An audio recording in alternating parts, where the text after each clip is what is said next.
Hi, it's Steve. Today we'd like to show you how to change the water injector kit on your washer, and it's a really easy job. All we're going to need is a number 2 Phillips screwdriver, a 3/8 socket with an extension and a ratchet. You'll need both a 5/16 and a 1/4 inch nut driver, a pair of pliers, and maybe a pair of side cutters. Let me show you how we do it. Now, to do this repair, we will first of all want to remove power, so simply unplug it from the wall. We'll also pull it far enough forward that we can tilt the main top back and rest it up against the wall or have somebody support it for you. Now, to do that, we'll need to take the front panel off, and on this model there are 2 screws just below that lip on the front panel. Other models will be straight through from the front. Now, you don't have to tilt the machine back to remove the screws, but we have the facilities to do so here, so we'll do that. And we're just going to stand that washer back up straight again. And then we'll lift out on the bottom of the front panel, and that will disengage the 2 spring clips at the top that hook under the main top. We can set that front panel aside. Now, with our 3/8 socket, extension, and ratchet, we're going to remove 2 bolts that secure the top to the cabinet.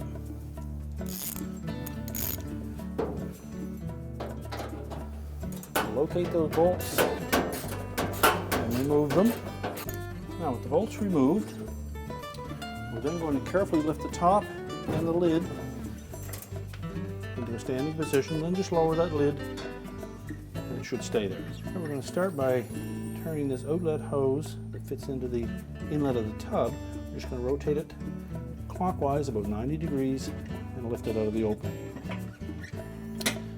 Now, in this model, the holder for the valve is mounted on the side, and there's a 5/16 hex-head screw located underneath. So we'll locate that and remove it.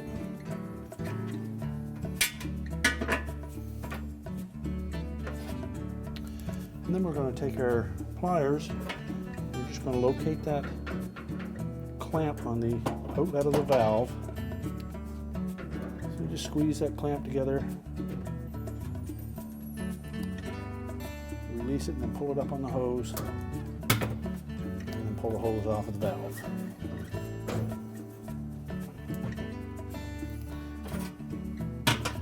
Now, in this style of washer, the holder for that injector valve has to mount onto this bracket.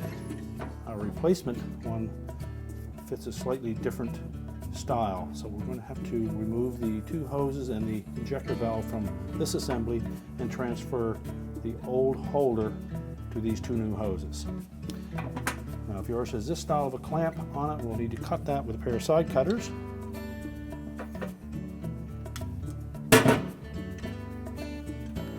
Just remove that.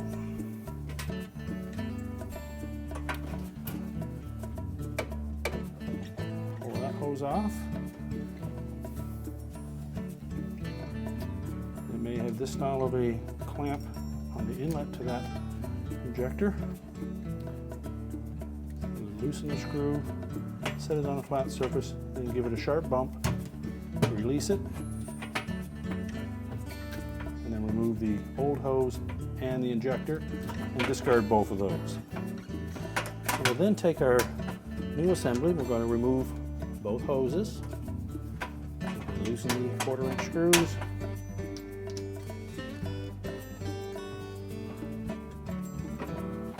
hose off, and for models like this we can then discard this holder. Now, when installing the new injector valve, we need to make sure that we have it in the right position. The holder is going to line up with a locating pin towards the front, and that's the way the injector will fit, in this way. We'll then take the inlet hose. You may need to moisten the inside edge of that.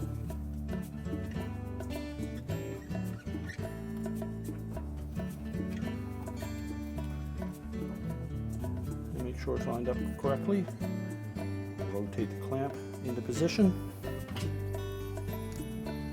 and then tighten it.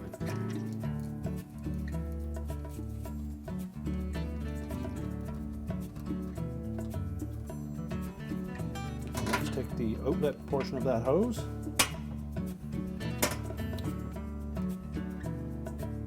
that up on the holder, position the clamp and tighten it. So we'll then transfer the old clamp onto the new hose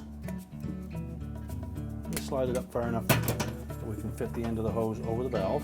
So we'll start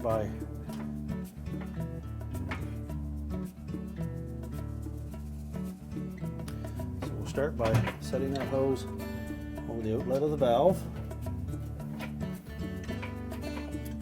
Using our pliers, we're going to reposition that clamp.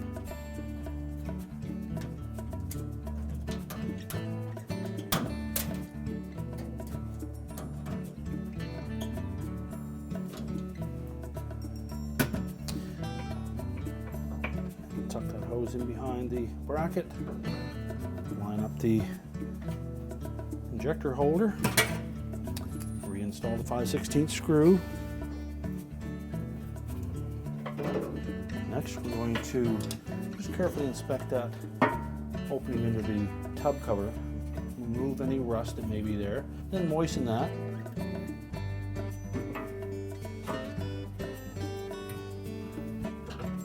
Rotate the inlet hose towards the center of the tub.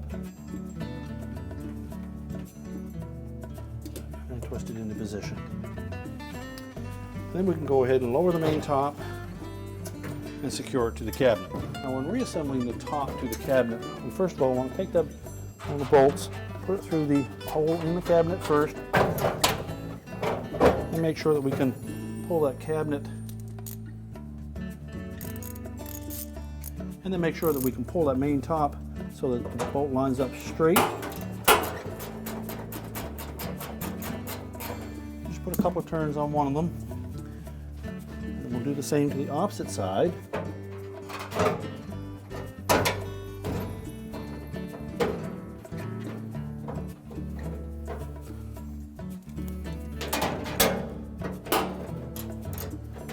Once we've got both of them in straight, we can go ahead and tighten them up.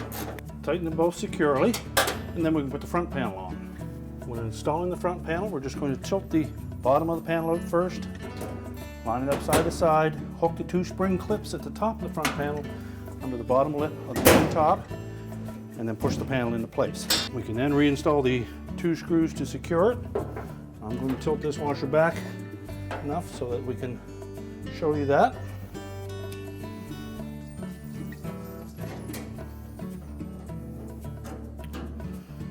On these models, the screws will go in at about a 45-degree angle. Other models will go straight in through from the front. We can lower the washer back down,